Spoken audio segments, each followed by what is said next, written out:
Muito boa tarde a todas e a todos.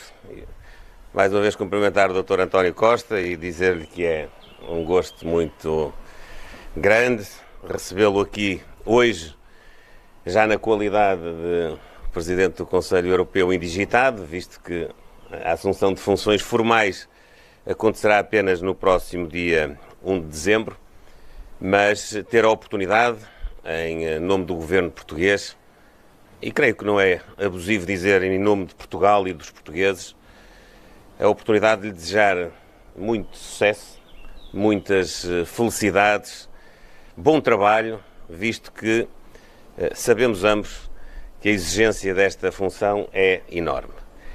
Queria dizer-lhe que a confiança que recebeu e que eu testemunhei foi esmagadora no Conselho Europeu, o que revela que as características que ao longo das últimas semanas enunciámos como sendo as mais relevantes para o exercício desta função têm um amplo, para não dizer um consenso generalizado em toda a União Europeia, nos seus líderes, e portanto auguram que, não obstante os tais desafios, o trabalho que o Dr. António Costa vai desenvolver como Presidente do Conselho Europeu será seguramente um trabalho positivo. Para nós, portugueses, é motivo de orgulho, de satisfação também termos mais um português num cargo relevantíssimo numa organização internacional, no caso na União Europeia, uma organização que nos diz tanto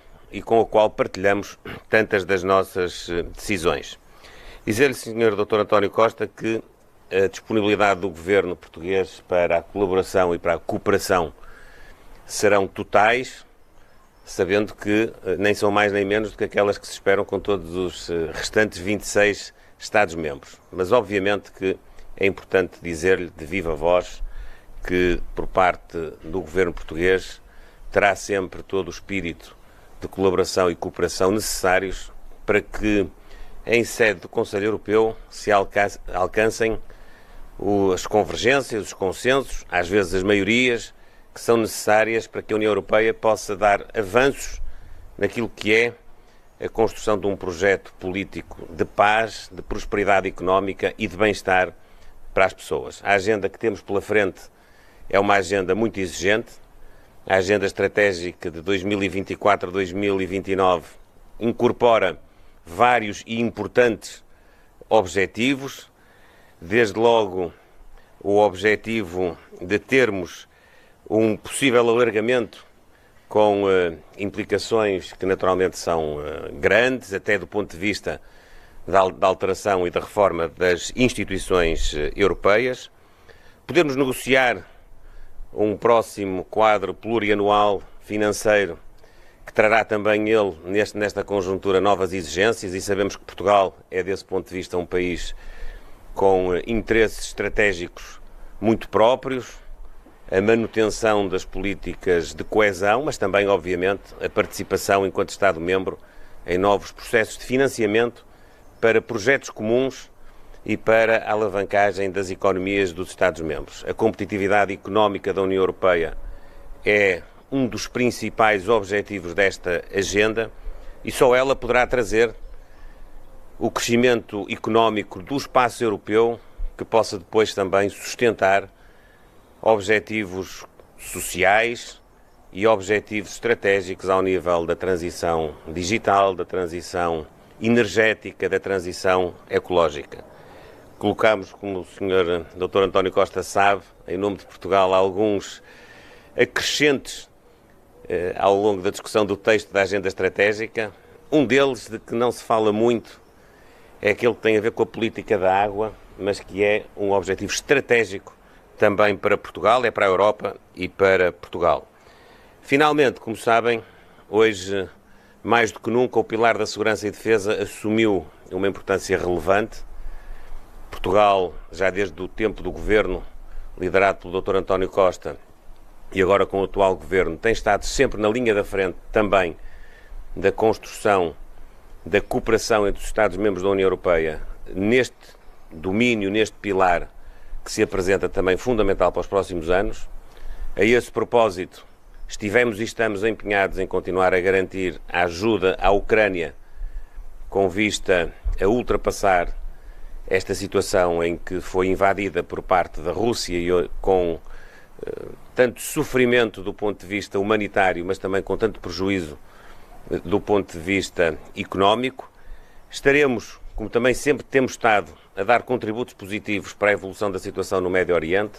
Portugal tem, quer ao nível das suas estruturas políticas e dos seus órgãos de soberania, quer ao nível da sua diplomacia, créditos para intervir muitas vezes como mediador e mediador importante, e é isso que temos também vindo a fazer nesta que é uma das mais trágicas, um dos mais trágicos conflitos que o mundo vive e que a Europa também vive pela proximidade há tanto tempo.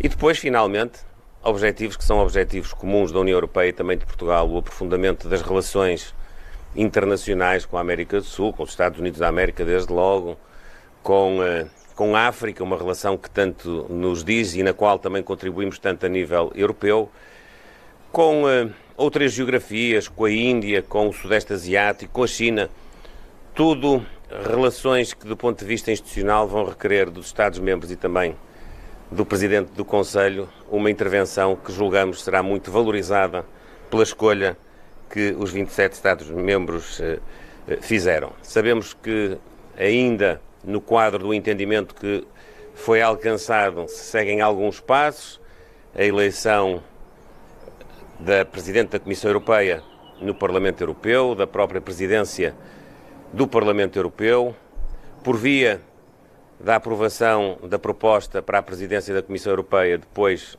a constituição do Colégio de Comissários e dentro deles da Alta Representante para a Política Externa e de Segurança. Seguramente que as próximas semanas trarão a concretização deste quadro saído do último Conselho Europeu e quero, portanto, concluir, voltando ao princípio, Dr. António Costa, muitos parabéns pela designação que foi alcançada, repito, com um apoio esmagador do Conselho Europeu e muitas felicidades para o exercício da função. Conte sempre com o Governo de Portugal. Obrigado. Muito obrigado. Queria começar por agradecer ao Primeiro-Ministro e ao Governo português não só o apoio, mas o empenho para que esta eleição tivesse sido possível. Sei bem o esforço que o Primeiro-Ministro fez para mobilizar o conjunto dos apoios, não só no PPE, mas no conjunto do Conselho, e seguramente isso é uma marca da qualidade da nossa democracia neste ano em que ainda celebramos os 50 anos do 25 de Abril.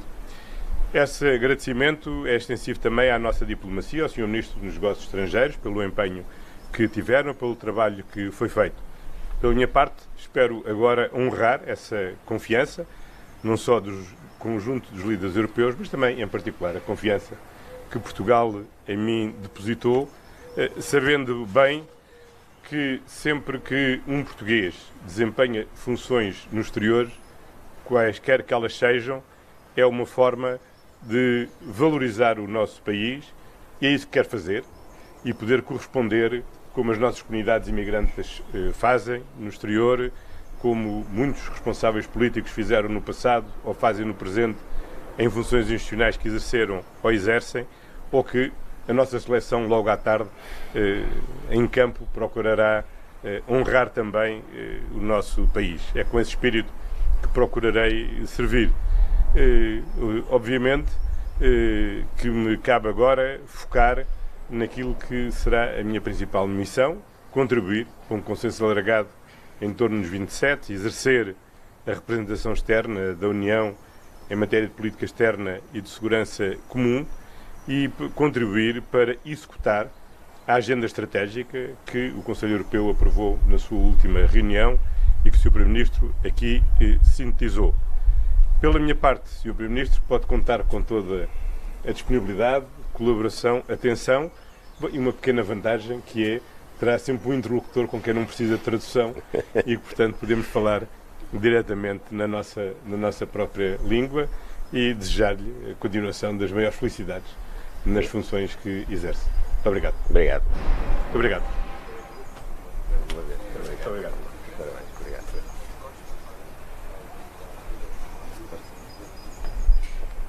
Era muito bem.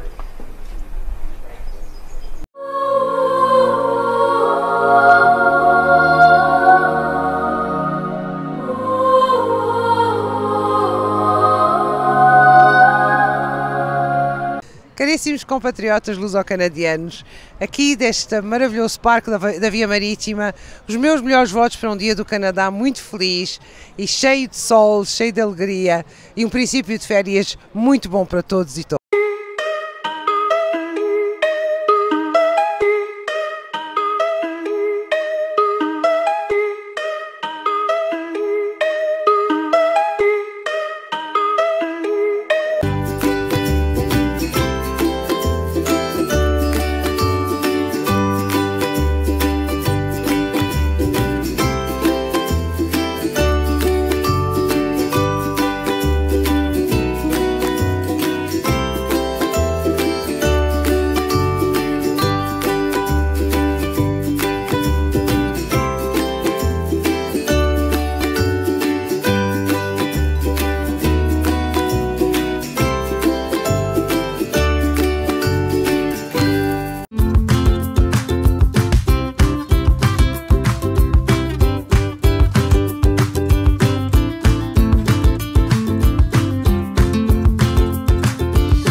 Padaria Nossa Senhora do Rosário, especializada em pão artesanal.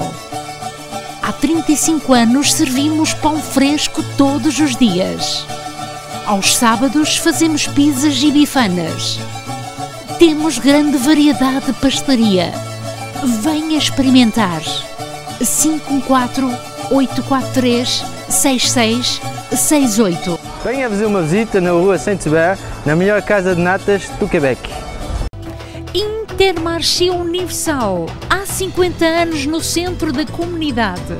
Grande frescura de frutas e legumes, especialista no corte de carne, enchidos da casa, queijos de Portugal, o maior supermercado português no Quebec e mais completo em produtos portugueses. Intermarché Universal, ao serviço dos portugueses desde 1968. Situado na Montreal e Canto com Colonial. Salão Edith. Bom serviço, competência e qualidade.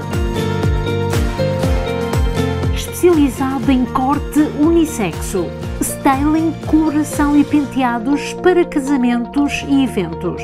Salão Edith há 22 anos na comunidade portuguesa.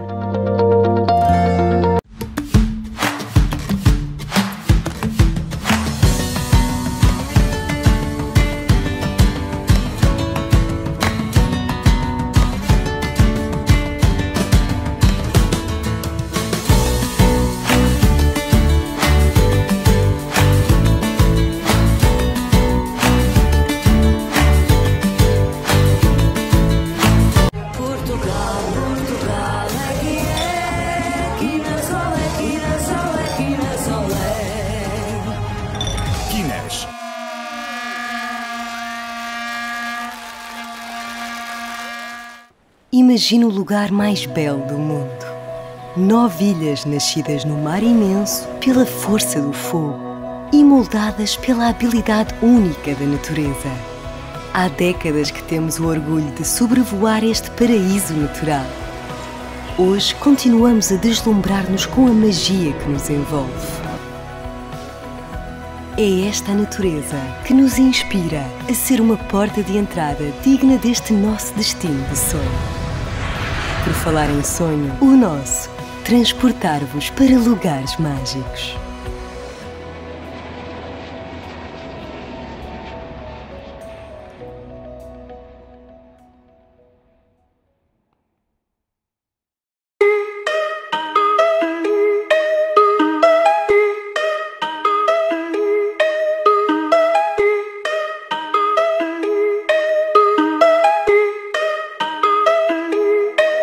Olá a todos, hoje mais uma história fascinante. A família Pereira é um exemplo no Canadá. Há 69 anos a residir neste país. Veja já o testemunho. O meu nome é Manuel dos Santos Pereira.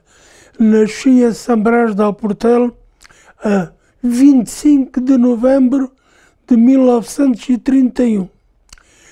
Vim para o Canadá em 1955. Embarquei em Lisboa no 1º de maio e desembarquei em Halifax a 8 de maio de 1955. Meu nome é Odete de Brito Andrade, venho de São Brás de Alportel. Nasci no dia 25 de novembro de 1935 e vim para o Canadá no dia 17 de dezembro de 1957. O meu nome é Kenneth Pereira, Ken Pereira para os meus amigos, e nasci aqui em Montreal em 1965, 25 de dezembro, e sou canadiano, québécois, montréalais. Tu que partes, meu irmão, para longe do teu país, ouve bem esta canção, que ela te faça feliz. Para trás fica a lembrança do cheiro a rosmaninho e dos tempos da criança, passados lá no cantinho. Lá vai, já lá vai o imigrante, com os filhos pela mão, de olhos de rastros de lágrimas. Lá vai, já lá vai o imigrante. Lá vai para terras tão distantes. Lá vai, já lá vai o imigrante.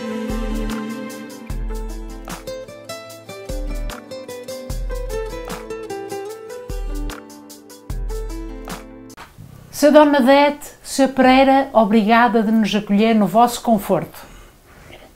Com grande prazer, eu aceito-os aqui na nossa casa. É um prazer mesmo. Pode-se dizer-se que nem sempre temos a oportunidade da televisão ver-nos filmar a nossa própria casa. Muito obrigada, Sr. Pereira. Os senhores recordam-se, pelo menos, que o senhor chegou primeiro que a esposa, o dia que chegou? Sabe, tudo isto é uma história. Eu, quando vim para o Canadá, era solteiro. Vim para o Canadá, como terminei de dizer há bocado, cheguei no dia 8 de dezembro. Mas acontece o seguinte: quando eu cheguei, na altura, eu pensava que era para estar na agricultura um ano. 2 semanas depois de eu estar numa cidade que chamava-se Guelph, no Ontário, apareceu um inspetor da imigração portuguesa para nos vir visitar, porque se falava que os portugueses não tinham comida suficiente às refeições. E ele veio-me perguntar, e eu disse: não é o meu caso. Eu, onde eu me encontro, é com abundância eu queira. Simplesmente estou triste de ter a aguentar aqui na agricultura um ano. E ele acabou de me responder e disse: não, o senhor no Canadá está o tempo que quiser.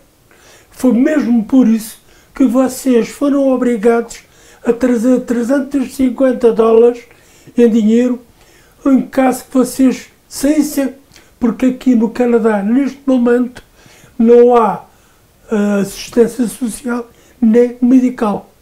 Então o senhor recorda quando chega ao Ontário e depois vai para Halifax?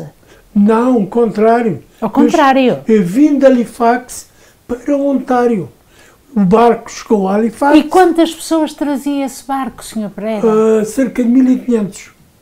Mas há uma das coisas, eu não sei exatamente quantos portugueses, mas sei que era um número por cima dos 800, nesse barco. E vocês embarcaram em Lisboa? Embarquei em Lisboa no 1º de maio de 1955 e mais uma vez cheguei a Halifax a 8 de maio. Quanto tempo demorou a viagem?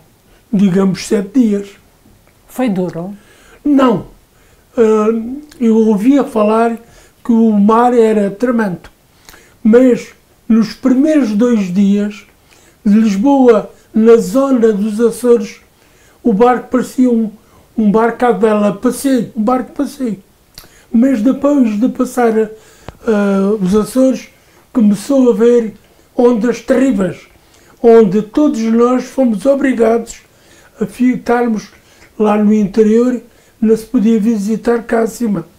Ou, quando eu falo cá acima, o convés. Ao ar livre. Ao ar livre. Mas, no entanto, chegámos a Halifax bem, mas eu simplesmente eu e um colega meu, os dois, chegámos a Halifax e o barco e as pessoas, os canadianos, ou enfim, as autoridades que estavam lá, pediram para eu dar sangue. Eu não sei o gesto que dei, fui eu e o meu colega, tiraram o sangue. E foi tudo. E nunca soube para quê? Não sei. Não sei a razão. Provavelmente perguntaram-me, mas você sabe, na altura o que eu podia dizer? Sim e não. Tenho fome ou não tenho? Nada mais, porque eu até tenho um episódio, nessa altura, quando cheguei a Guelph, no Ontário, éramos a cerca de uns 20 portugueses. Mas o senhor está a andar muito depressa. Eu gostava de saber como é que foi o acolho em Halifax. O Halifax foi rápido. Foi rápido. Rapidíssimo. Nós chegámos lá, foi os únicos dos grupo que estava à roda de nós, foi eu e um colega meu que tiraram-nos sangue. Provavelmente a gente disse que sim, não tenho a mínima ideia. Quando acabámos, tivemos ali uma questão de 1 hora ou 2, o máximo, embarcámos no comboio, cada qual com a sua etiqueta, aquilo como seja a mala despachada, e chegámos depois, no dia seguinte, a Guelph, no Ontário. Diga-me o senhor, o que é que trouxe na sua mala quando vai nesta longa viagem? Porque 7 dias é duro, porque as pessoas têm que ter alguns pertences, não é? Quando eu embarquei em Lisboa, tinha umas calças, uma camisa e um par de botas. Era tudo que tinha lá dentro. Porque tinha outra roupa vestida, né? que era a roupa que eu tinha de viagem. Mas, eu não sei se já terminei, quando eu cheguei, quando eu estava em Guelph, Ontário, há um indivíduo da imigração que veio perguntar como é que nós estávamos. Eu disse, estou bem, mas há um pequenino pormenor que não disse. Quando eu cheguei à agricultura, que era um proprietário com propriedades, pegou em mim num automóvel dele e fomos ver uma propriedade. Isto é no dia que chegámos lá. No próprio dia? No próprio dia. Chegámos lá à propriedade e estava um trator ao lado, onde ele tinha. Quando ele entrega, sabe uma coisa? Tudo isto é baseado sobre gestos, não palavras, porque eu não compreendia nada o que ele dizia. Ele entrega uma chave e eu compreendi que era para ir pôr o trator a trabalhar. Eu entrei pelo trator, pus-o a trabalhar e reparei um gesto dele de surpresa.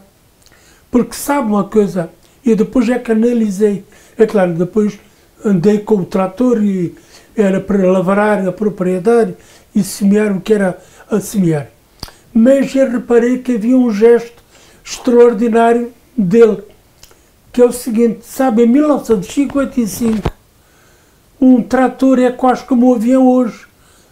Quem tinha tratores? Em Portugal, na minha terra, só havia um proprietário, que era o Dr. Alberto. Mas eu, quando estava na tropa, aprendi a lidar com todas as máquinas, mesmo como tanques de guerra. Enfim, havia uma liberdade que a gente chamava de control out, uma liberdade de podermos mexer todas as maquinarias. E nesse caso que eu estava lá tratores, a gente andava para brincar, nada mais. Sim. Mas o proprietário aqui no Canadá foi beneficiário nesse ponto de vista. Sr. Pereira, então diga-me lá, o senhor decide sair de Portugal, vinha de uma terra ou de uma região, Algarvia, tão importante, o mar, que é aquilo que a gente gosta. Porquê que o senhor decidiu vir? Sabe, é difícil dar a resposta, mas está um caso muito específico no meu caso. Eu negociava a sociedade na indústria cruzeira. Muito bem. Bom, mas este meu tio não sabia ler nem escrever. Quem fazia a contabilidade toda era eu. Um determinado dia, ele tinha um outro sócio que não tinha dinheiro, mas tinha uma percentagem dos lucros. Entre eles, né, negociaram. Sim. E depois houve uma espécie de crise na minha terra de se vender a cortiça preparada. Este meu colega convenceu o meu tio de irmos vender a cortiça para Alhos Vedros. Chegando a Alhos Vedros, acontece que o outro senhor é que conhecia a zona. E quando ia apresentar os compradores, apresentava-me eu como dono e ele como sócio. Sabe como é que é dizer? Um jovem de 18, 19 anos, ser o dono, fica um pouco inchado. Mal, enfim, a gente sabe que é satisfatório. Bom, conclusão. Quando se vendeu a cortiça toda, os tipos que compraram puseram o cheque a meu nome, porque era o dono, que era um montante de 740 contos. Nessa altura era imenso Muito dinheiro. dinheiro. Comprava-se São Brás de Alpedar. Conclusão. Este sócio do meu tio levou 50 contos de lucro para ele. Depois de pagar-se a despesa, etc, etc. Ele levou, que era exatamente o montante que devia de ser distribuído para mim. Quando eu comecei a negociar, a falar, não a negociar com um tio meu, quando ele responde-me e diz: tu gastaste dinheiro demais, portanto não recebes nada. Eu tinha o cheque na mão, devia ter rasgado, mas eu entreguei o cheque e fiquei completamente chateado. E você sabe, nesta altura a que aparece a migração, e eu tive quase como outra, como é que poderia dizer, uma vingança pessoal. Vou-me embora. Mas, como é que isto acontece tão bem? Isto é um pequeno episódio. A minha esposa tinha ido à missa num dia. E quando eu cheguei lá à porta da igreja, porque... Ainda não era esposa. Não, era uma namorada. Era uma jovem bonita senhora. Mas quando eu ia à igreja, era para ver as moças. Não era para ir entrar na igreja. E quando eu cheguei lá à porta da igreja, estava um edital, o Canadá, a pedir portugueses então para foi daí que para virem para o Canadá. Muito bem. Eu chego ao pé da minha namorada, que tinha saído da igreja, e disse assim: Odete, e li lá o que está ali escrito. Ela leu e disse: e o que é que queres? E eu disse: estava a pensar, olha, vou pedir conselhos ao teu pai. Eu gostava muito de falar com o pai da Odete. Chegamos lá, eu acompanhei até lá, e quando chegamos lá, ele disse: olha, você vai, pois não tem nada a perder. Aí ir. Acontece, quando chegou à altura eu tinha dinheiro para pagar as passagens, isto é um pequeno episódio que nunca cheguei a dizer a ninguém. Quando eu soube que tinha que trazer $350 e o meu dinheiro já tinha gasto todo, cheguei ao pé do meu sogro e disse: você pode-me emprestar? Ou a conversa foi feita. E ele disse: eu empresto esse dinheiro se tiver falta. E foi o dinheiro que eu trouxe. A mais foi emprestado pelo o meu pai da minha esposa, que não era meu sogro. O que acontece? Depois cheguei ao Canadá, comecei a trabalhar, pouco tempo depois mandei o dinheiro. Quer dizer, sim, mas o senhor para embarcar precisou de quê? Precisou de ter no bolso então esse dinheiro? $350. Tanto lá perguntar a mim escudos, como aqui o Halifax também perguntar. Era em escudos, não era, Sr. Pereira? Hã? Era em escudos. Era em dólares. Já em Dólares. Não era, aqui era dólares. Era em dólares. Porque nesta altura a dólar tinha pouco valor, hein? 22 escudos cada dólar. 22 escudos cada dólar. Mas o Sr. Pereira então vem, instala-se e fica no Ontário. Sim. E depois? Estive lá 12 dias. Após a visita do inspetor, onde ele disse, porque eu pensava que tinha obrigado a estar lá um ano. Era isso que nos tinham dito em Lisboa. E o inspetor disse, não, o senhor está aqui o tempo que quiser. Se não quiser, vá-se embora. Quando eu disse, até vamos já embora. E ele pediu-me, não vai a hoje, porque se não dizem que eu vim aqui buscá-lo. E nessa altura, passado 2 dias, eu chego ao pé do meu proprietário, o patrão, e disse-lhe, eu quero que você pague porque eu vou-me embora. E ele responde, eu tinha um livro português e inglês, tal como se fala. E escrevi uma frase e disse, eu quero que você me pague. E ele responde, eu não tenho dinheiro. E eu disse, dê-me um cheque. E ele fez-me um cheque de $12. E eu comuniquei com este meu amigo e contei-lhe o facto. Um senhor que chamava-se Mário Pontes, e enfim, já morreu. E depois viemos os dois para Montreal. Porquê Montreal? Exatamente. Eu tinha um tio meu que conheceu um senhor em São Brás de Alportel que tinha vindo do Canadá. Quem era esse senhor? Era o presidente da companhia Foundation, uma companhia na altura em Montreal, era a maior companhia de construção civil. Eu trago essa carta comigo sempre e quando cheguei aqui a Montreal fui à pergunta da rua Sherbrooke, mas você sabe, quem chega aqui e desembarca do comboio, Sherbrooke fica para onde? Para o norte, para o sul, não sei o quê. Mas casualmente eu subi uma das ruas e quando olho à rua que parei, vejo Sherbrooke. Estava quase em frente do escritório, ali a 4, 5 casas. Coincidência, não? Não tinha mínimo conhecimento. Cheguei lá, apresentei a carta ao senhor e esse senhor, com uma atenção ao de lado real, extraordinário, falaram comigo em espanhol, em português não, em inglês, francês, nada. Mas espanhol era mais fácil compreender? Sim, não, mas eu nessa altura, o derivado do sistema nervoso, não compreendia nada.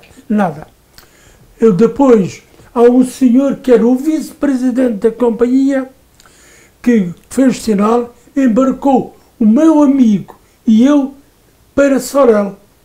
Porquê Sorel? Muito longe. Em Sorel estava lá 2 portugueses a trabalhar. Já estavam, Já nessa estavam. altura. Um era o engenheiro e outro era o assistente dele. O nome do engenheiro é o engenheiro Lança. E o seu assistente era o Tavares Belo, um sobrinho do Tavares Belo da Orquestra Nacional, da época. Eles ficaram todos surpreendidos que foi que nos foi levar mais. E disseram assim, bom, tu vais à pergunta, disseram-lhe ao engenheiro, para ir à pergunta de um quarto, para eu dormir e ficar lá. Sim. E foi esse senhor, engenheiro Lança, que encontrou, porque eu não sabia dizer nada. E lá fiquei 3 ou 4 meses. Mas, Sr. Pereira, permita-me só saudar a sua esposa, Sra. Dona Odete. Bem-vinda também ao Canadá. A senhora recorda-se do primeiro dia na sua chegada? Perfeitamente.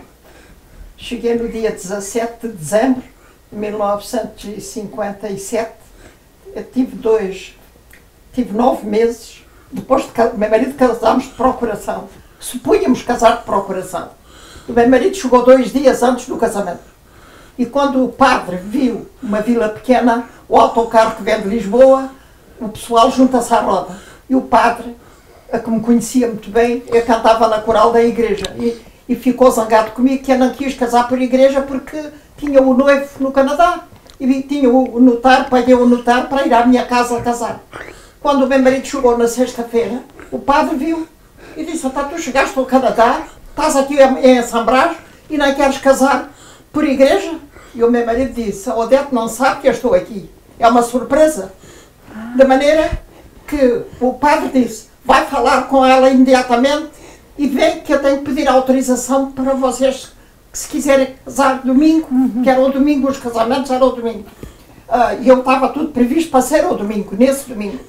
De maneira que, quando eu subi na caminhonete, isto é um bocadinho esquisito, mas foi, há uma senhora que se desce e eu subi, que eu ia arranjar o cabelo para Lolé, para uma vila a 10 km de São Brás. Tinha lá a minha cabeleireira, tinha a minha amiga e via lá. E a senhora disse: "Odete, tenho uma surpresa para ti. Eu não conheço, mas eu acho que o teu noivo chegou do Canadá." Eu olhei para ela e disse assim: "Está a brincar?" Era carnaval, era o mês de fevereiro. Eu disse: "Ah, você está a brincar comigo?" E ela disse: "Não, eu não conheço, mas olha, é um rapaz assim, assim, de cabelo ondulado, preto, os olhos pretos, e vem do Canadá." E o padre contou a história do padre. Eu fiquei sem saber o que fazer, mas continuei. E quando cheguei a Lolé, que é uns 15, 20 minutos de caminhonete, mas a caminhonete para aqui e além, e levei talvez 3/4 de hora a chegar à cabeleireira, pouco mais ou menos, e ela atender-me.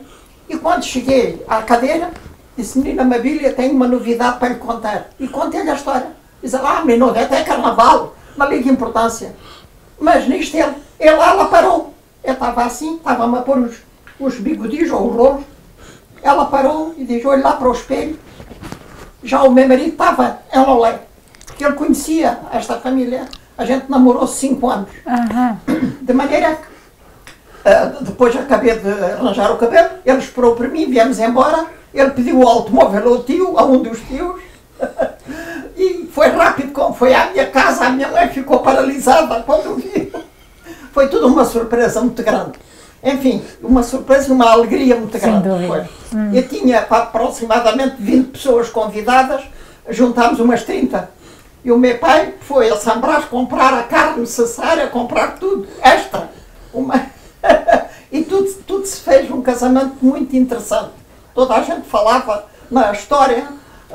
E este senhor canadiano que o meu marido fala, da Companhia Foundation, na hora que eu estava a casar, veio um rapaz e o padre parou. Era um telegrama que ele mandou de felicitações. Porque o meu marido, antes de partir para Portugal, foi dizer adeus, derivado a esse tio que vivia em São Brás, que falava muito bem inglês. E este senhor, este casal canadiano, que era o Mr. e Madame Thompson, que eu depois conheci muito bem, que estavam em férias em Portugal e estavam a querer comprar uma sandes de carne, mas não se sabiam explicar. E o merceeiro, o senhor da mercearia, também não sabia. Nisto, o tio do meu marido entrou e disse: "Eu posso ajudar os senhores." E começou, e assim, levou-os a visitar o Algarve, ofereceram o jantar e ficaram íntimos amigos. De maneira que, quando eu casei, o meu marido foi dizer adeus, que ia para casar, e na hora mesmo do casamento recebemos um telegrama que foi uma coisa, sabem, em 57, temos que ver a distância dos anos, claro.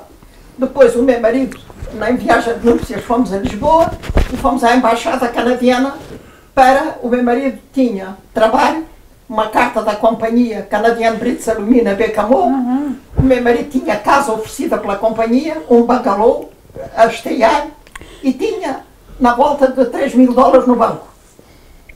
E mostrou que queria levar-me, se havia possibilidades de eu vir para o Canadá com o meu marido. E a senhora decidiu... Na embaixada disseram: "Nós regretamos, temos muita pena, mas ela tem que seguir as condições da imigração."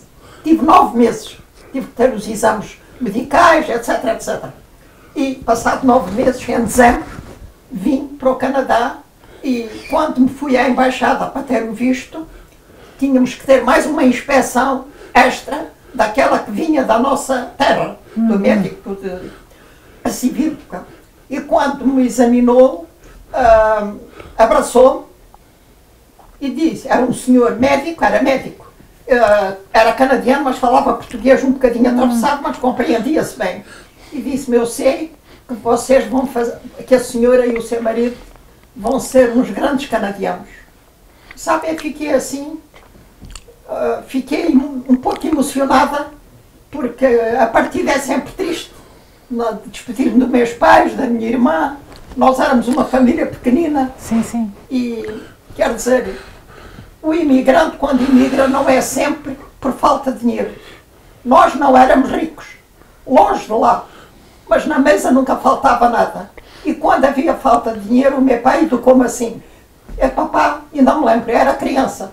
E dizia, papá, os sorvetes que passaram na rua, eram os gelados. Sim, sim. E havia um rapaz que vinha de São Brás e apitava um apito e gritava os sorvetes. E eu dizia, papá, eu queria um sorvete. E o meu pai disse, tu não sabes onde está o dinheiro? Sim, então vai buscar. Estava na algebeira do casaco, os miúdos, ia buscar. Passava pelo meu pai, mostrava e lá ia comprar o sorvete a fugir. E quando havia falta de dinheiro, o meu pai, tem que se dizer, foi imigrante também. Teve em Marrocos, eu nasci em Marrocos. Por isso eu noto que a senhora tem um sotaquezinho. Mas eu tinha 4 meses quando vim para Portugal. Mas há qualquer coisa que tenha qualquer característica. O sotaque algarvio, se calhar. Sim, mas não é por nada, é uma riqueza, não é? Então o meu pai também emigrou e claro, esteve em Marrocos. Mas quando chegou a Portugal, as economias que ele tinha posto no Banco do Sancho, em São Brás, o banco tinha arrebentado. E o meu pai chegou a São Brás, passado uns dias, e resolveu ir ao banco ver hoje. Não sabia. Sabe que naquele tempo as notícias não eram como hoje. Então o meu pai vestia-se, ia para o banco e o meu tio, um tio do meu pai, disse, onde vai? Onde é que vais? Olha, vou ao banco saber como é que tenho as minhas economias. Não vale a pena que o banco arrebentou. E ficou o dinheiro lá toda a gente. O meu sogro também perdeu dinheiro, mas o meu pai perdeu uma grande parte das economias. Mas é assim a vida, não é? O meu pai tinha uma boa profissão e, felizmente, de vez em quando ia a Lisboa fazer o estrangeiro. Ele dizia, vou até ao estrangeiro. Passava 3, 4 meses com um contrato e vinha para o Algarve. E depois eu cheguei ao Canadá em dezembro, como eu disse, e claro, para mim foi um prazer. Estava um grupo de senhoras e de homens à espera das familiares, e quem veio comigo para o Canadá nesse dia foi a Teresa Nico, não sei se conhece, sim, que é da agência de viagens Latino. A avó dela em Lisboa chegou-se ao pé de mim e disse, a menina vai para o Canadá? E eu disse, vou sim senhor. Podia fazer atenção da minha netinha que não tem ninguém e vai sozinha. E eu digo, eu também vou sozinha. É um avião que me leva. Sim. De maneira que chegámos, nessa altura o avião era Panamérica, Lisboa, New York, Montreal. Mas em New York tínhamos que descer e tomar outro avião, que era um avião canadiano. E quando eu desci do avião fiquei perdida. Andámos lá umas 8 a 9 horas, sem saber. Bom, eu tinha dinheiro comigo, porque a gente era obrigado a trazer $350 também, mesmo que o meu marido estivesse aqui. E trazia. Bom, quando andámos, e sem saber como é que ia resolver. Então, eu vi um senhor com um avião no casaco e dirigi-me a ele e entreguei, mostrei o passaporte e o bilhete de avião. O senhor pega nas coisas minhas e da Teresa e começou a fugir. Eu disse, Teresa, mas a gente será um ladrão? O que será? Até ele foi-se embora com os nossos documentos. Então, o que é que se vai? Mas nisto, não foi mais que 1 minuto ou 2. O senhor voltou para trás, pega-me na mão da Teresa, pega na minha mão e começou a fugir com a gente. Era um avião que estava em pista. Era o último avião da noite. Chegámos aqui às 11, era para chegarmos às 6 da tarde, chegámos às 11 da noite. Porque andámos perdidos e nesse tempo não havia ninguém que ajudasse, sabe? Era uma coisa muito Mas difícil. é tão marcante que a senhora se lembra bem, não é? Claro. E então foi um prazer quando o senhor estava, quando nós chegámos ao avião, estava ele a descer as escadas. Já estava na pista, era um piloto. E depois, claro, quando chegámos dentro do avião, eu olho para a senhora. Quando chegámos dentro do avião, a hospedeira certamente tinha sido avisada por o senhor. E que disse, chegou-se ao pé de mim e disse coffee, milk, chocolate, cake. Eu sabia já umas palavrinhas em inglês, que eu comprei um livro em inglês sem mestre. Sim. E então eu disse, eu não sabia responder, disse traga tudo. Interessante, é. Então a rapariga, a 3/4 de hora de voo, não parou de servir. A gente era como dois animais a comer. Tínhamos uma fome devoradora. Porque em New York eu tinha dinheiro, mas não sabia pedir. E a gente tinha uma certa vergonha, sabe? Não é como hoje, que as raparigas são muito mais liberais. Eu era, mas não sabia falar. E assim, de maneira que cheguei a Montreal, meu marido estava à minha espera, estava uma senhora que era a dona Carlota, que fez parte da nossa primeira comunidade portuguesa, que foi ela, o engenheiro Lança, como meu marido falou, o senhor Tavares Belo. Esse senhor Tavares Belo era sobrinho do chefe da Orquestra Nacional, da emissora nacional, que eu ouvia a música dele na rádio. E quando cheguei, que me apresentaram o senhor Tavares Belo, eu fiquei surpreendida. Ficou até em segurança, depois não é? ele contou, não é? Eu sou o sobrinho, que era jornalista em Portugal, mas ele era um bocadinho contra a situação. E vocês sabem, naquele tempo ele veio para o Canadá. Enfim, e quando cheguei a Montreal, estava essa senhora Carlota no aeroporto e mais outras pessoas. Pois o meu marido, uma semana depois, a gente passámos aqui uma semana, antes de ir para Bécamo. E quando cheguei aqui, 2 ou 3 dias depois... Mas diga-me lá, estava frio nessa altura. Estava frio. E a senhora tinha roupa para... Olha, minha mãe dizia-me assim, compra a melhor fazenda que houver, porque no Canadá faz muito, muito frio. É só gelo. E eu comprei realmente a melhor fazenda que havia em Faro. Mas trazia sapatinhos de antilupe e mala de antilupe. Mas não havia neve, havia pouquinha neve. Porque nesse tempo a gente atravessava a pé do avião o aeroporto, que era pequenino, o aeroporto de Orval, não é o que é hoje. E então, mas a gente tinha frio, mas foi 5 minutos, não foi mais.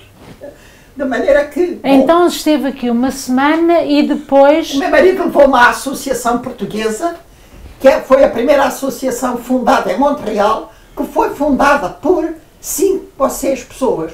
O senhor Tavares Belo, o senhor, o engenheiro Lança, o meu marido e o Mário Pontes, que trabalhavam em Sorel. Então são fundadores da Associação Portuguesa do Canadá. Que o meu marido não disse. Mas vai dizer.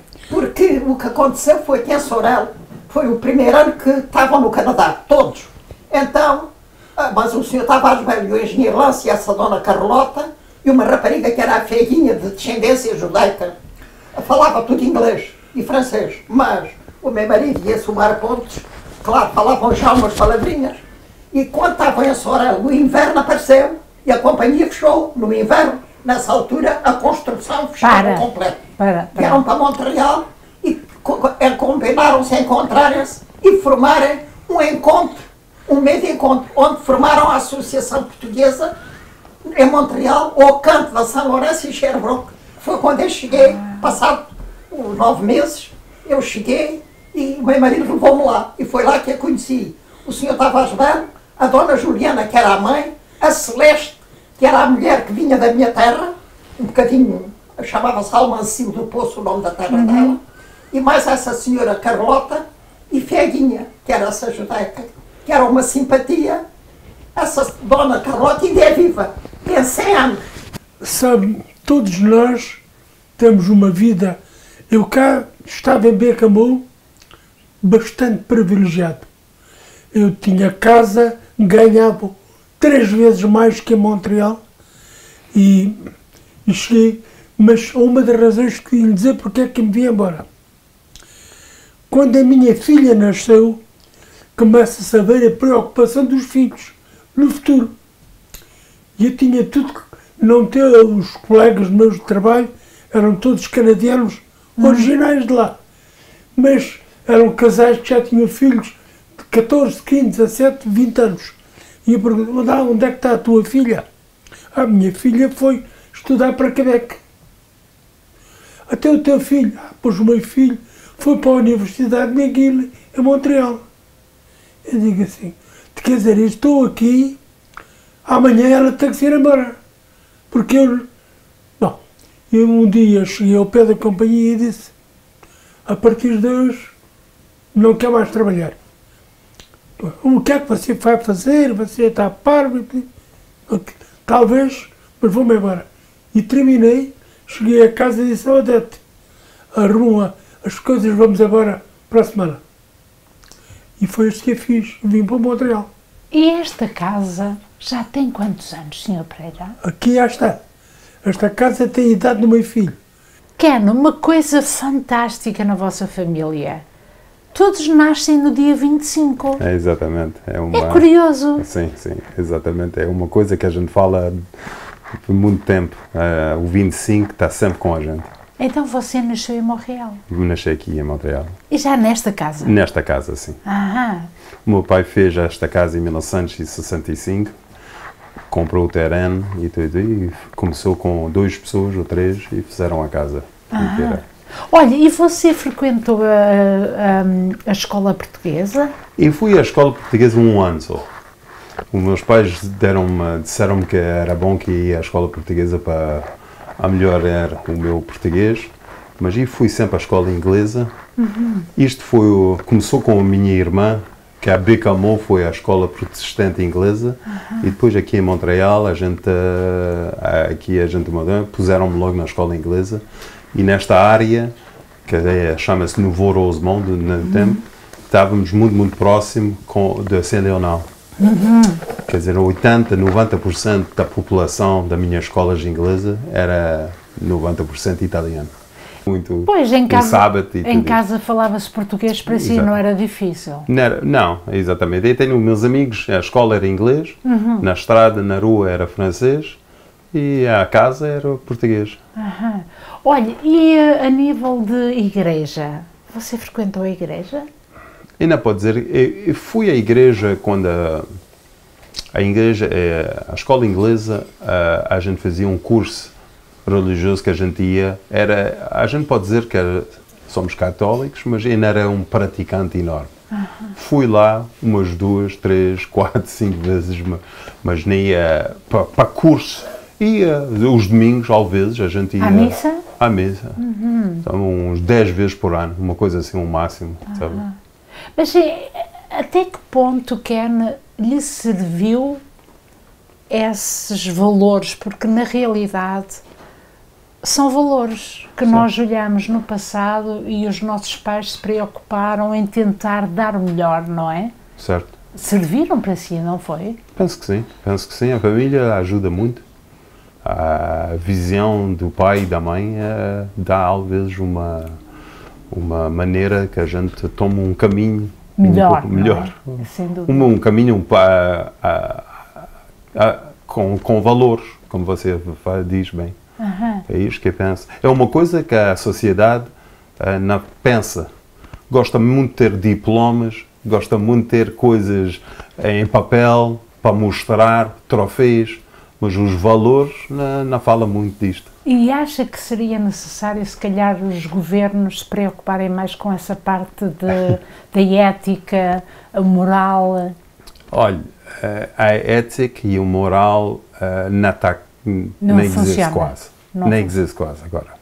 Quer dizer, é certo que se a gente podia pôr mais moralidade na sociedade e pôr mais moralidade no business, sabe, no côté, porque agora somos uma sociedade que pensa só a gente, é personal, pensa a nossa glória, a gente pensa no nosso dinheiro, não pensa a ninguém do outro. Cifrões. É os cifrões, não é? Exatamente. A gente não pensa nunca o que é que a gente faz pode ter consequências por resto das pessoas. E ser um bom cidadão também é importante. É muito importante, mas é devalorizado. A gente não considera uma pessoa bom cidadão como uma pessoa importante. Sabe? Mas para tal é necessário ter a base, o pai e a mãe, que são a referência. 100%, 100%. Mas estes valores, primeiramente, a gente temos menos e menos famílias, temos menos e menos filhos, temos mais divórcios, quer dizer, tranquilamente e seguramente a gente estamos a ir ver uma separação entre o moral e a sociedade ela mesma. A gente não temos nenhuma fábrica que guarda a gente ensemble. Exatamente, a união, não é? A união, parte exatamente. Da união. O Ken, entretanto, tem amigos, é lógico, certo. Tem muitos amigos, certamente que há alguns na comunidade portuguesa que são seus amigos, sim, não sim. é? E sempre foram. E que, os amigos, a gente precisa sempre ver, às vezes, a gente sabe verdadeiramente o que é que os amigos são, é quanto a duras situações da tua vida. Eu, quando eu passei a Comissão Charbonneau... Era isso que eu iria tocar mais à frente, mas não faz mal, mas eu gostaria de perceber se você, pronto, na sua adolescência e na sua juventude, encontrou pessoas que eram suas amigas. Certo. Não é? Sim. Entretanto, casa. Ou não chegou a isso? Desculpe? Chegou a casar? Eu? Sim, absolutamente. Teve um casamento? Tenho um casamento, estou casado e tenho 2 filhos. Muito bem. E a esposa é portuguesa? Não, é canadiana-francesa. Canadiana, muito bem. E os seus filhos? Têm 2 filhos com que idades? Um tem 28 e outro tem 26. A uma dada altura, eu sei que o Ken passa à ribalta, no sentido de ser muito falado na comunicação social. Isso foi muito problemático para a vossa família? Bem, certo que foi uma coisa... Todas as pessoas têm diferentes caminhos, sabe? Sim. Você pode ser um doutor, outro é um jornalista, outro é também um mecânico como eu, e outro passa a sindicato e tudo isto. E a gente faz o que é que a gente pensa é bom para melhorar a nossa vida e a vida dos outros. No movimento sindical é isto. E quando eu entrei no movimento sindical, e sempre disse que eu vou fazer o que pode, com a força que tenho, para melhorar os outros. E comecei a compreender muito novo que as pessoas pensem mais neles que pensem para todos os outros. Quer dizer, eles vão fazer tudo o que é que eles podem fazer para a gente, para a pessoa personal, em si. E depois, se há um pouco de restante, vamos dar aos outros. E eu penso que os valores aqui na casa, e foi em sorte que ajuda todas as pessoas. E é uma coisa que fiz e ajudou-me enormemente, mas também mostrou muito a cor das pessoas, a verdade color das pessoas. E a verdade de quem era o seu verdadeiro amigo. Exatamente. Exatamente. Há muita pessoa que decidiram de não falarem comigo porque tinham medo que se estavam associados comigo, eles não trabalhavam já. Nem iam nunca mais trabalhar. Porque a gente precisa compreender o sindicato em Montreal, é o Quebec, há muitos sindicatos, mas está uma fábrica perigoso. Um pouco perigoso, exatamente. Na construção é um pouco mais... sério, mais sério. Certo. E perigoso. Perigoso. Há pessoas que fazem fortuna e há companhias que fazem fortuna e atrás deles o que é que a gente vê é famílias, é gangues, é dinheiro que eles querem... Você nunca teve medo disso? Olha, pode-se dizer que tens medo, mas quando estás lá dentro precisas decidir o que é que vais fazer. E podes dizer, vou deixar tudo, e depois deixas tudo lá e não fazes nada. Não teve medo da sua vida? Bem, ao Mandanente era um pouco mais, porque há muitos jogadores que vieram à esquerda e à direita que não conhecia, mas estavam implicados na máfia ou na situação escura. Que faziam sorte que e estava lá dentro. Sabe? Eu era a pessoa que olhavam, e mesmo se nunca falei era o Focus de tudo. O Focus era eu, exatamente. Quer dizer, é certo que quando a pessoa é o Focus... E como é que a sua vida começou a ter mais ligeireza? Quando é que você se começa a sentir em força de novo e dizer, eu não me interessa disto mais para nada? Bem, olha, é muito dura a explicar, mas eu assinei uma das primeiras convenções coletivas em Alberta. E os meus homens não podiam trabalhar aqui em Quebec, ok? Você tinha uma companhia de construção? Não, era sindicato. Mas eu associei-me com uma das mais grandes companhias em Alberta e fui trazer, dizia, 1.500 pessoas foram trabalhar em Alberta dos últimos 4, 5 anos. Fui eu que fui... até Alberta. Até Alberta. E isto, quando eu comecei a trabalhar em Alberta, tudo o que estava aqui começou a deixar, a baixar e baixar. Yeah. E ainda tenho de ir a trabalhar o Quebec, mesmo hoje.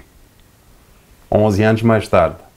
Ainda tenho 1 hora a enregistrar a Comissão da Construção de Quebec, que mostra exatamente o que é que onde estamos. A gente gosta de ouvir a verdade, mas há pessoas que paguem para dizer a verdade. Você quer dizer que pagou um preço muito alto para hoje não se sentir o filho do Quebec. Exatamente.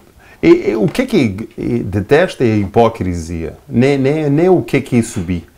É as pessoas, os politicianos, é os polícias, é o sistema judiciário que dizem, olha, se tu dizes a verdade, a gente vamos estar dentro. Os jornalistas a mesma coisa, tu dizes... A pressão, estão todos lá para te ajudar e dizerem isto.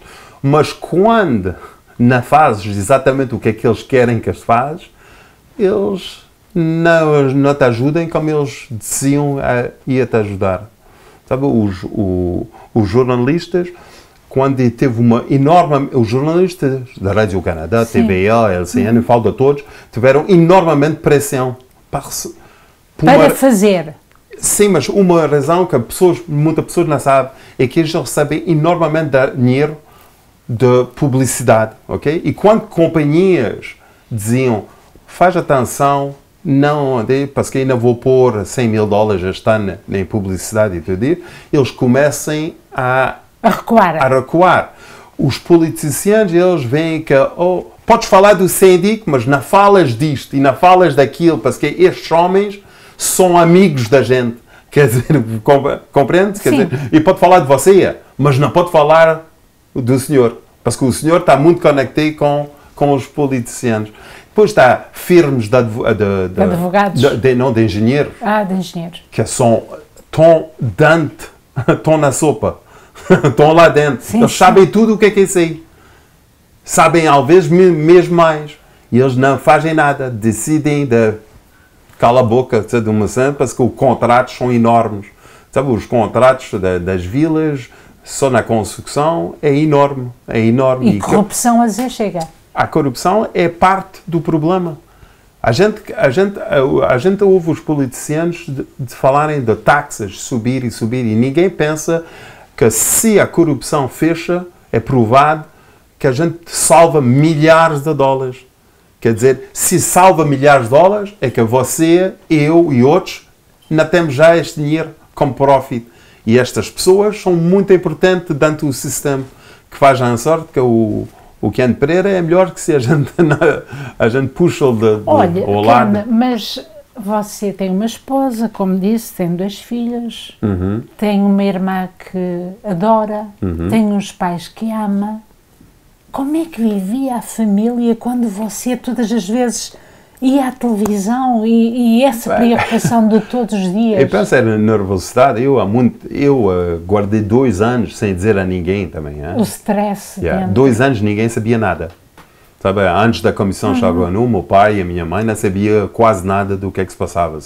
E depois a Rádio Canadá veio-me buscar, perguntou-me, e fiz 10, 15 episódios. O Paul Arcand, sabe, de manhã, passa 10, 15 vezes, quer dizer, és uma pessoa muito pública. E passei o bye-bye. Eu sou só de português, eu penso que fazer o bye-bye, sabe? O bye-bye. No fim do ano. Vieram-me chegar, a Rádio Canadá, buscar, para dizer, queres passar lá? Fez uma coisa de 2 minutos. Um sketch. Um sketch, that's it. Bem, mas é só para mostrar que eles montem muito alto e depois, bem... Olha, alguma vez o Ken teve medo de si mesmo? Não. Sempre foi confiante? Certo. Onde é que ia buscar essa força? Pode ser os meus pais, não sei, precisa... outra coisa é muito fácil a saber, eu habitei sempre aqui, nesta área, e a escola inglesa era 80%, como eu disse, 80%, 90% italiano. E a Saint Leonard, né, os filhos ricos, os pobres, nem iam à escola privada durante o meu tempo. Quer dizer, eu ia à escola com os catrones, os dimalos, o risotto, tá? Era a partir da nossa... Grandes famílias italianas. Sim. Que eram a partir da construção, cresciam. Quer dizer, faz em sorte que a gente falava a mesma língua. Quer dizer, a gente sabia, sabe quem... A linguagem era a linguagem. Exatamente. E isto pode ser, de uma certa maneira, mostrou que, sabe, e conhecia as pessoas, uma coisa assim. Fez que para mim não era a um nível tão alto. E quando estás lá dentro, não pensas, sabe, os outros que te fazem medo.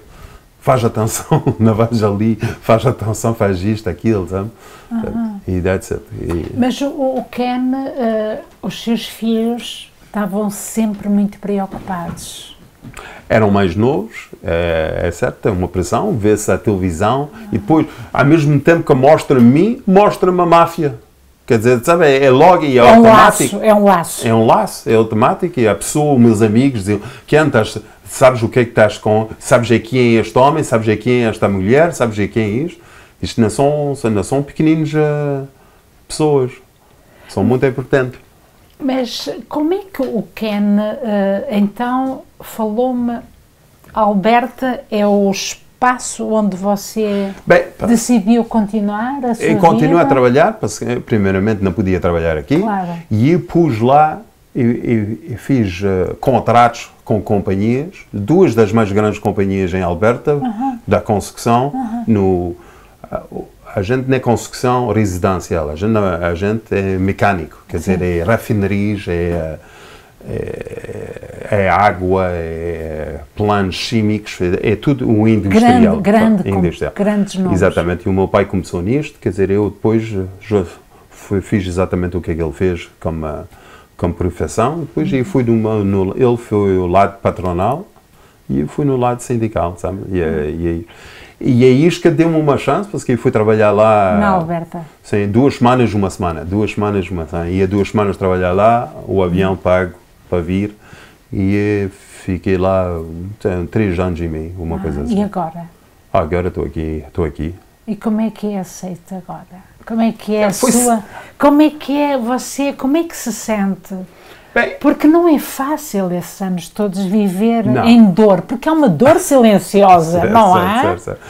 É uma dor de dizer a verdade e as pessoas creem, mas há outras pessoas que dizem, eu adoro uma pessoa que diz a verdade, eu adoro uma pessoa que é honesta, mas eles não vão chegar e não vão buscar para trabalhar com eles.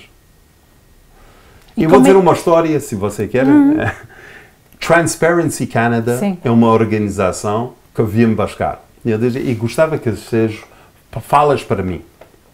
Falas... Sim, com transparência. Sim, como você está aqui, sabe falar. E foram-me trazer a Place Ville-Marie, fizemos uma coisa lá. 30, 40 pessoas do domínio da construção vieram falar, jornalistas e tudo. E embaixo deles, Transparency, quem que deu o dinheiro para este fim de semana era a SNC-Lavalin. Okay? De engenheiros. De engenheiros. E a SNC-Lavalin que estava num escândalo enorme com o Gaddafi e com o que é que se passava lá. E eles estavam a dar o dinheiro para fazer uma transparência. Um dia das transparências. Que eu falei em frente a todos e disse o que é que eu pensava em inglês e em francês, as pessoas responderam. E o presidente da companhia que estava lá deu-me uma tapa nas costas E ele um disse, cumprimento. Fantástico o que és. És um grande homem. Sabe, a gente tem falta de mais homens como ti em Canadá e fazer o que é que fizeste. Eu disse, obrigado. Você, se tem um trabalho para mim, diz-me. Você sabe o que é que este fez? E então? Foi-se embora e foi beber o café em outro lugar. Não me respondeu. Quer dizer, é isto que é, em frente à Câmara, obrigado por que é que fizeste para o Quebec. Mas atrás da Câmara... Não se sabe o que é que tu podes fazer por ti. Yeah, não é? Podes-me ajudar, podes ver. Eu tenho muito ético, como vocês disseram. Eu tenho todas estas coisas que podem ajudar a sua companhia. Quando teve o tempo de me ajudar, o que é que ele fez? Voltou e 2 meses mais tarde ele foi apanhado para corrupção e deixou o posto. Sr. Pereira, se eu lhe perguntar o quanto foi afetado por aquilo que o seu filho viveu e ainda vive. Sabe, moça, uma coisa, afetou toda a gente. Mas eu e minha esposa, sempre tentamos, como é que eu deveria dizer, aguentar, dando-lhe sempre qualquer coisa.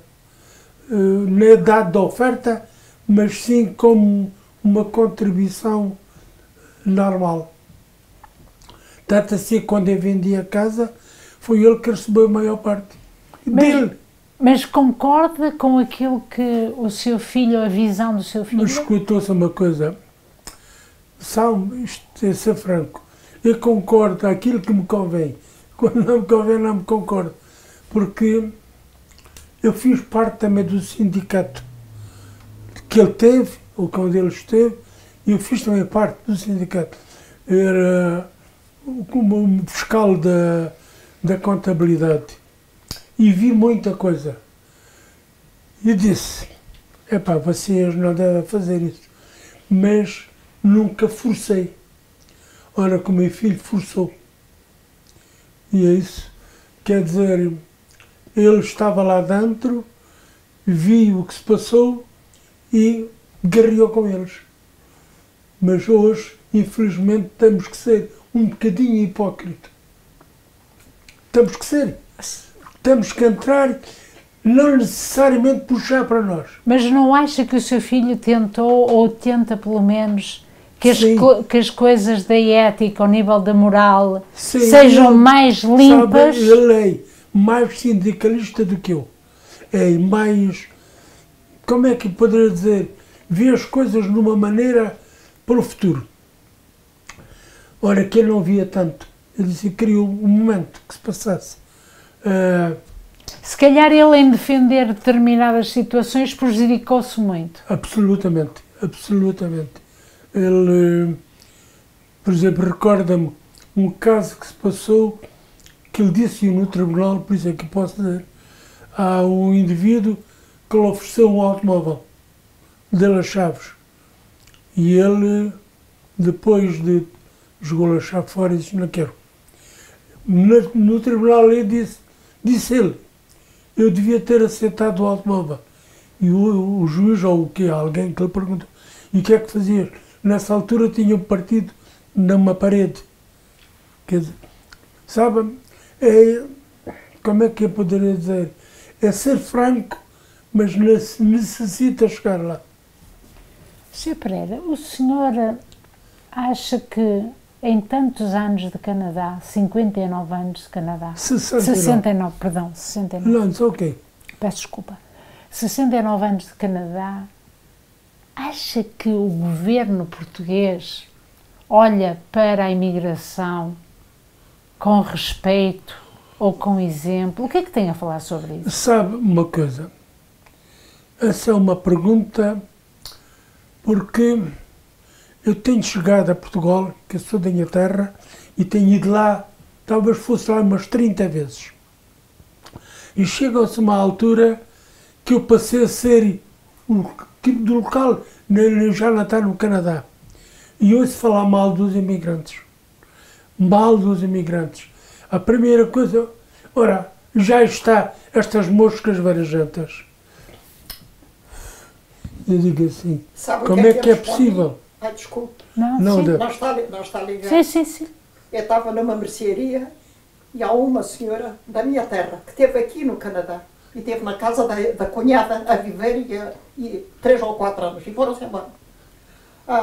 E eu estava na mercearia, mas estava em 4º lugar. Estava ela à frente e ela disse: as moscas varejantes já estão a chegar. E eu, em voz assim, para toda a gente ouvir, mas não muito alta, disse: aí à frente cheira a merda. Desculpe, mas foi mesmo assim, porque eu não resisto. Quando me baixam de classe daquilo que eu sou. Eu não sou rica, nunca fui, mas vivi sempre sabe? Eu digo sempre, o meu pai e a minha mãe foram a maior riqueza que eu tive. O meu pai nunca me deu um açoite. Quando eu fazia uma coisa mal feita, sabe o que é que o meu pai me fazia? Chamava. À noite, normalmente, a minha mãe dizia: sabes, Odete, faz isto assim, assim. E eu já lhe disse para não fazer e ela fez outra vez. O meu pai chamava-me com um sorriso, sentava-me no colo e dizia assim: eu tinha 6, 7, 8, 9, 10 anos. E dizia: tu sabes uma coisa? Tu não deves fazer isso, porque pode acontecer qualquer coisa. E eu compreendi e não fazia mais. Mas eu fui educada assim, e eduquei os meus filhos pouco mais ou menos igual. Mas, claro, há pessoas que pensam que a riqueza é só o dinheiro. Não, não. Não é. Não é só o dinheiro. O Sr. Pereira estava a dizer também que se sentia ofendido com o facto de chamarem imigrantes. Sim, e então a gente, sem querer, fica humilhados um pouco. E às vezes dizia assim: houve uma coisa, já tu estiveste no estrangeiro? Ah, não, mas disse: epá, sabes que quem emigra, por vezes, não é só o dinheiro, é também a situação individual. Eu cá emigrei, estou satisfeito de estar lá, senão já me tinha vindo embora. É verdade. Um dia também chegou lá um amigo meu e disse: ó Pereira, o que é que fazes no Canadá há tantos anos? Você sabe qual a resposta que eu dei? E sabes, eu vivo lá com a minha família. Mas eu também pedi desculpa. Sr. Pereira, estamos a terminar, e Sra. Dona Odete, eu não sei se os senhores querem deixar aqui recomendações aos nossos jovens, que é também para os seus netos, o quanto esta sociedade está e o quanto preocupante o mundo se apresenta. Sabe, é muito difícil dar uma opinião, principalmente ao futuro, porque os jovens hoje estão olhando o telefone. Essa é que é a prioridade. E no telefone ouve-se tudo, principalmente mensagens aldrabadas. E é difícil. Olha, eu cá digo sempre aos meus netos: toma atenção com os teus pais e com os teus amigos. Não passas demais daquilo que és. Olha, eu digo-lhe uma pequenina coisa, que meus netos ficaram... Quando os meus 2 netos nasceram, anos diferentes, bem entendido, pus $50 por mês a cada um no banco. Quando chegaram à idade de 20 anos, deu $12.000. Os dois, 12.000 cada um, bem entendido, $50. Mas eu punha sempre regularmente, todos os meses, no banco. E o que é que eles disseram? Ficaram maravilhosos. Disseram que vou fazer isto no futuro, se puder fazer. E a Sra. Dona Odete quer dizer algumas palavras? Agradeceram, abraçaram, ficaram muito contentes, meteram o dinheirinho no banco. Eles são bons. Não é por serem meus netos, mas é rapazinhos que não fumam, não bebem, não quer dizer, não são loucos, vá lá. Os jovens são jovens, mas eles estão bem, trabalham, têm uma boa profissão, não quiseram ir lá. O mais velho ainda foi ao CEGEP, mas disse: não é para mim, eu quero trabalhar com as minhas mãos. E então veio em canalizador. Dá muito dinheiro. Sabe quanto é que ele está a ganhar atualmente? $44 a hora. Mês trabalha 10 horas por dia, 7 dias por semana. No mês, semana passada ganhou $6.300. A semana passada? depois das 40 horas é tempo para durar. Eu sou Dona Odete, quer deixar aqui algumas recomendações para a juventude? Quer dizer alguma coisa? Recomendações? Bem, a única coisa que eu posso dizer é que a honestidade é a primeira coisa, antes da saúde, claro, primeiro de tudo é a saúde, mas a saúde não se compra. Vem a honestidade, saber respeitar as outras pessoas e saber respeitar toda a gente, nem é só as outras pessoas, porque eu lembro-me bem, ainda vou dizer uma frase que a minha professora, assim que entrávamos na escola, dizia: o que é que vocês vêm fazer à escola? Vimos aprender. Aprender a quê? A ler e a escrever. E mais. E a gente parava, não sabia o que responder. E ela dizia: vem-se aprender a ler e escrever. E dentro desse saber, tem que se aprender o respeitar, o trabalhar, o economizar. E respeitar o quê? E depois dava exemplos. Se vejo uma senhora de idade com um cesto na mão e que ela tenha pouca força, ajuda. Se vejo uma criança chorar, perguntas por que choras. Se ela tem falta de qualquer coisa, ajuda. E sabe que no meu sítio foram criadas várias pessoas com a ajuda das pessoas que tinham um bocadinho mais do que eles. E isso fica com a gente. Eu nunca deixei de dar à Nossa Senhora de Fátima aqui na igreja. E sabe, quando dou, escrevo uma carta à Nossa Senhora. E digo, agradecendo tudo o bem, esquecendo o mal, mas lembrando-me de todo o bem que tenho recebido na minha vida. E a senhora é portuguesa ou é canadiana? Diga. É portuguesa ou é canadiana? É português. A Nossa Senhora de Fátima? A senhora? Eu sou portuguesa. Mas para toda a vida será sempre portuguesa Sou ou é portuguesa. canadiana? É quando os quebecois às vezes dizem: vous êtes déjà québécois? Digo: non, madame, excusez. Moi, je suis, avant tout, je suis né au Portugal. Je parle pas do Maroc parce que ma mère m'a amené, j'ai allé voir 4 mois. Sim, parce sim. que au Maroc, ils vont les enfants. Sim, sim, sim, sim. Fala português. Puis, mas a senhora então é portuguesa, primeiro, 100%. Nasci em Portugal e fui educada à portuguesa. E a prova é que, por exemplo, estas 2 vivendas foram vendidas aqui há uns quantos meses.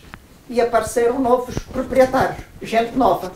E há uma rapariga que dá um sorriso. Eu aproveitei a oportunidade, atravessei a rua e disse: sou eu a bienvenue dans le quartier. Sim. E expliquei que nós tínhamos um quartier tranquilo e que se ela precisasse de alguma coisa, embora a gente fosse velhos, mas às vezes uma ferramenta, qualquer coisa, estávamos à disposição. Ficaram tão contentes. Aquela a mesma coisa. Eu disse-lhe: sou eu a bienvenue ao quartier, e expliquei que escolheram bem. A zona é tranquila, é sossegado, nunca se ouviu falar em crimes, nem roubos. Entretanto, sabe, a gente recebeu a educação modesta, mas... valiosa. Acho que sim. Sr. Pereira, o senhor será sempre português até morrer? Sim, sem dúvida. Mas também é canadiano, não é? Também sou canadiano. E vou-lhe dizer uma coisa. Nós tivemos o prazer e a sorte de escolher 2 bons países. E quando os portugueses me dizem que eu sou imigrante, digo: não, eu não sou imigrante. Eu sou uma pessoa que nasci em Portugal e escolhi o Canadá para viver.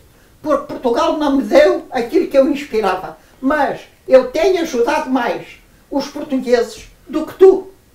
Desculpe, não é você? Sim, sim.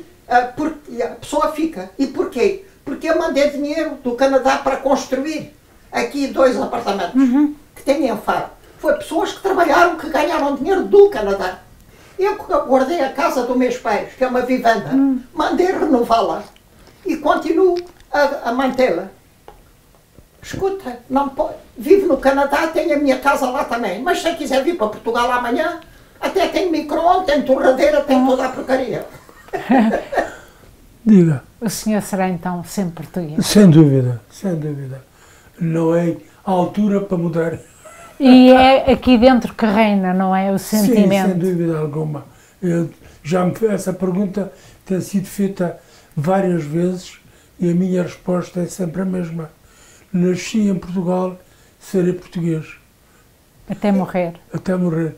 E há uma coisa outra que nem todos os portugueses têm o privilégio. Eu fui tropa na tropa. Porque, sabe o que é que eu digo isto? No meu tempo, os portugueses todos queriam ficar apurados, mas ninguém queria ir à tropa.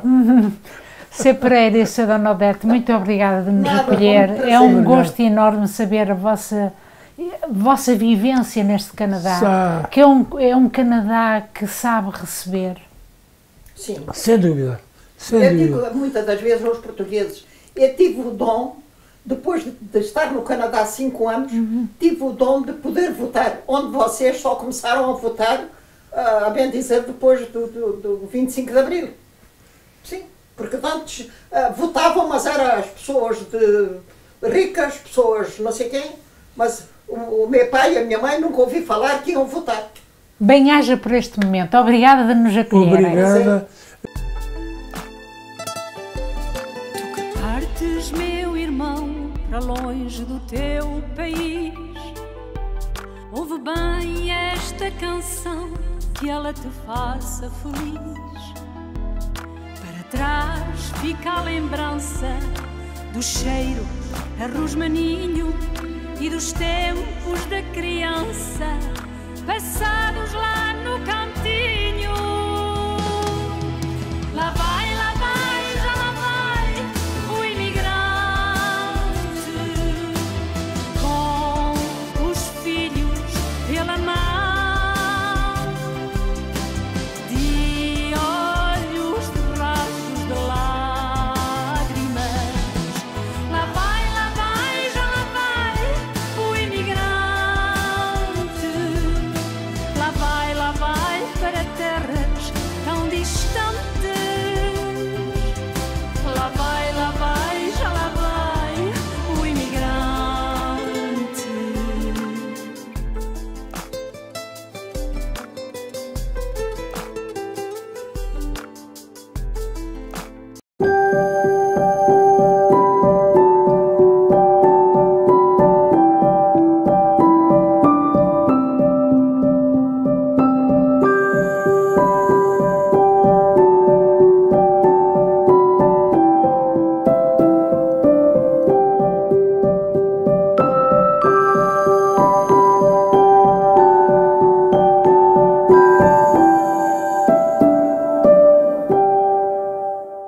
Como poder sorrir no meio de tanto sofrimento é o que muitos se perguntam. Encontrar a paz tornou-se num desafio. Angústia, discussões, tristezas, dores, sofrimento. Tome uma decisão, não sofra mais. Saí de uma depressão, recuperei o meu casamento, a minha saúde e a minha família. Telefone para a sua consulta e podemos ajudá-lo. Linha de ajuda espiritual 514-913-9439. Recuperei família, saúde e finanças. Porque para Deus nada é impossível. Ilhas nascidas no mar imenso pela força do fogo e moldadas pela habilidade única da natureza. Há décadas que temos o orgulho de sobrevoar este paraíso natural. Hoje continuamos a deslumbrar-nos com a magia que nos envolve. É esta a natureza que nos inspira a ser uma porta de entrada digna deste nosso destino de sonho. Por falar em sonho, o nosso transportar-vos para lugares mágicos.